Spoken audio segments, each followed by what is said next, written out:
All right, get ready for this deep dive, folks, because we've got something pretty incredible to unpack today. Yeah, it's a proposal called Medical Help in the Middle of Nowhere, and it is... Definitely lives up to the name. Yeah, exactly. Really looking at how to bring medical care to places that just don't have it, and doing it in a kind of a mind-blowing way. Yeah, it's pretty wild, leveraging, technology that already exists, but in a way that I certainly hadn't thought of. Right. I mean, using smartphones as diagnostic tools. Come on. Yeah, well, and I mean, think about it. A lot of these developing countries, that's the only technology they have. They don't have landlines, they don't have internet, but they might have a smartphone. They have a smartphone and they have cell service. And the proposal actually starts with this story about a young mother in, I believe it was South Sudan. Right. And she has a sick baby, and she doesn't even own a phone, so she has to find a phone lender. Yeah. That's what they call them. Yeah, to borrow a phone just to try to get help. Yeah, and they often charge, a small amount of money to let people use their phone for just a few minutes. It's just highlighting the need, right? Yeah. The absolute need for this type of... Yeah, desperate. Yeah. Desperate for connection and information and Absolutely. And help. So walk me through this, okay? So somebody borrows a phone. How does the phone become a diagnostic tool? It sounds like Star Trek or something. Right. Well, it's pretty simple, actually. The person with the phone would take pictures, clear pictures. Of the patient. Of the patient, of the baby, of whatever's ailing them. Okay. And these pictures would then be analyzed by AI, an AI algorithm. Wait, hold on. The AI is going to make the diagnosis just from photos? I mean, how's that possible? Yeah, well, I mean, that's really the core of this proposal, right? And they are very clear that it is not just the AI. It is a sophisticated medical AI algorithm. So it's looking for very specific signs, patterns, things that a human doctor would also be looking for. But then the AI's findings would be reviewed by a human doctor. Got it. Okay, so there's still a doctor in the loop. Absolutely, there have to be. To confirm. Yeah. And they actually suggest that the doctor then communicates the diagnosis directly to the mother through the app, through a video message. So it's not just like, oh, here's what you have, click here to get your meds. It's a human connection. A conversation. Yeah. Okay, so you get the diagnosis. What about getting the actual medicine? Well, that's another clever piece of this.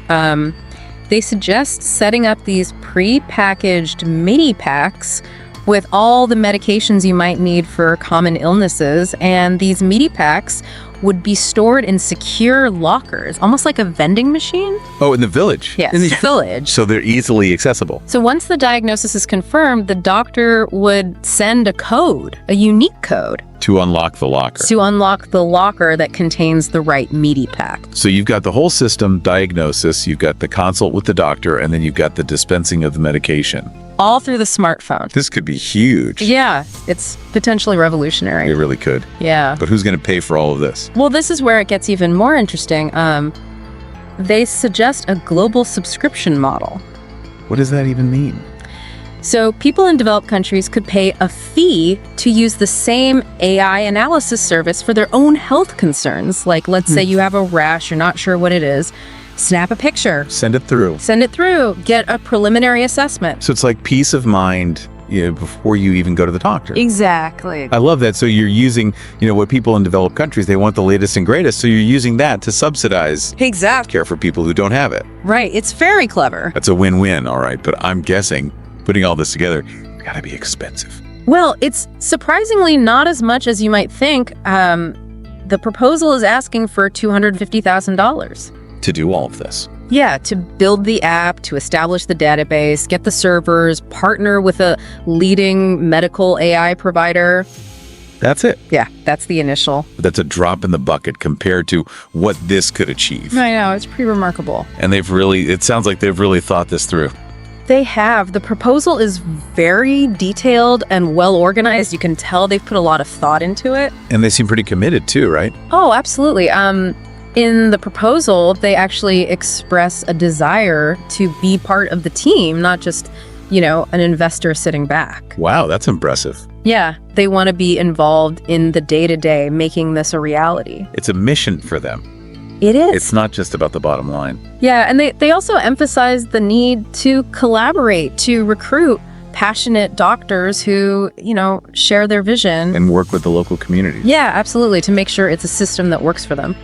This is sounding better and better. I mean, the potential impact this could have on these communities, it's incredible. It really is. I mean, think about the lives that could be saved, the suffering that could be alleviated. And just the peace of mind knowing that you can access medical help when you need it. Exactly, without having to walk for miles or hope that someone will lend you their phone.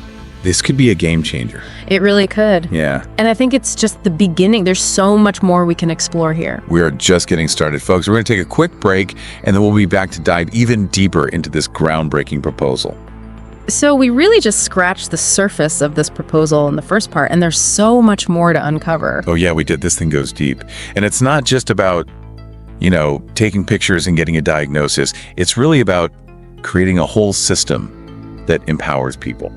Absolutely, and it addresses some of the, underlying issues that prevent people from getting the care they need. Like what? Well, for one thing, trust, right? In many of these communities, there's a lot of mistrust of the healthcare system. Maybe they've had bad experiences in the past, or they just don't have access to reliable information.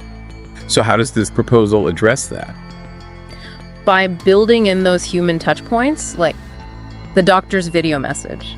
It's not just a faceless algorithm making a diagnosis. There's a real person on the other end who's explaining what's going on, answering questions. So it's almost like a telehealth visit. Exactly, yeah. And that can go a long way in building trust and rapport. And then there's the whole issue of actually getting the medication. I mean, even if you know what's wrong, getting to a pharmacy, getting the right medicine, that could be a huge obstacle. Right, especially in remote areas where transportation is limited or unreliable.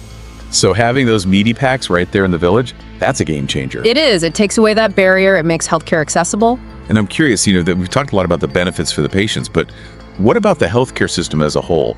Could this kind of system actually improve things for the providers too? Oh, absolutely. I mean, think about it.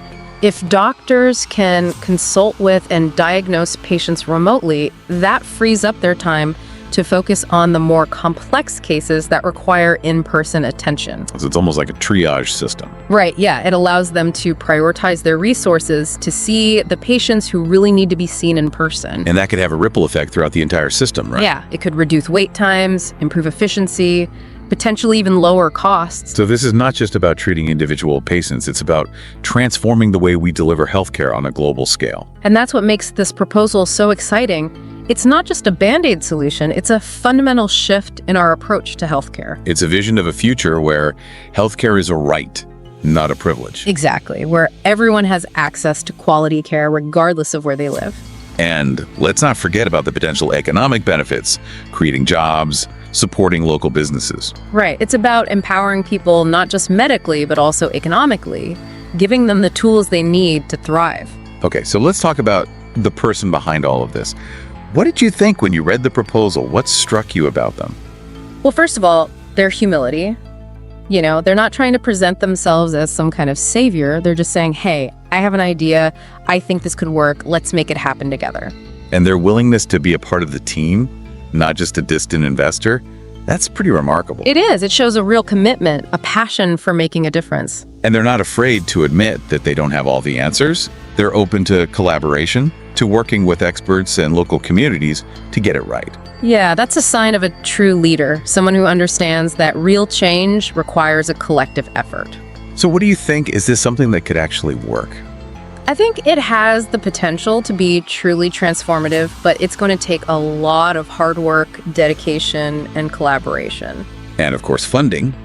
As we discussed earlier, the initial investment is relatively modest. Right, and the global subscription model is a really clever way to create a sustainable funding stream. So we've got the vision, we've got the plan, we've got the potential, it's all there.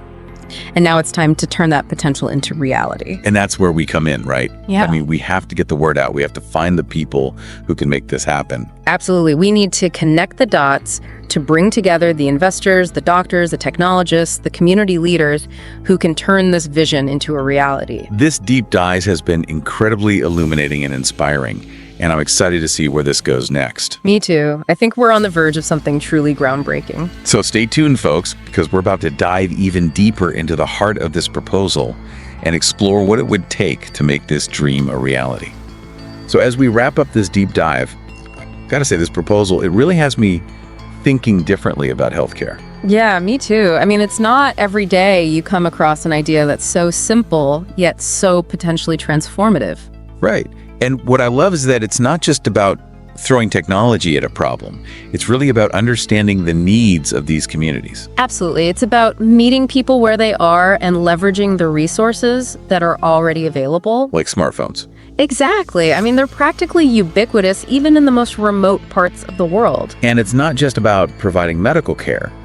It's about empowering people to take control of their own health. Right. It's about giving them the knowledge and the tools to make informed decisions. And they can have a ripple effect, right? I mean, healthier individuals lead to healthier communities. Exactly. It's all interconnected. So this is about so much more than just treating illnesses. It's about creating a more just and equitable world. Yeah, it's about breaking down barriers and giving everyone a chance to thrive. And I think that's what makes this proposal so inspiring. It's not just about making a profit.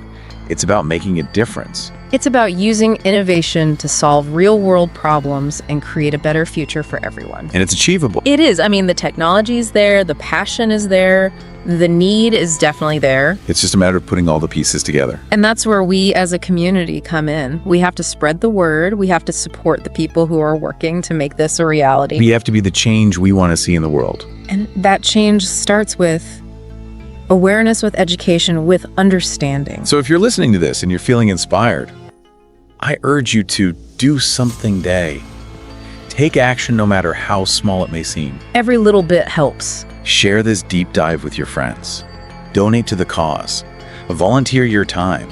Whatever you can do to contribute. Because together we can make this vision a reality. This has been an incredible journey, and I want to thank you for joining us on this deep dive. It's been a pleasure. And remember, stay curious, stay engaged, and never stop believing in the power of ideas to change the world. Thanks for watching. Be sure to like, subscribe, and hit notify.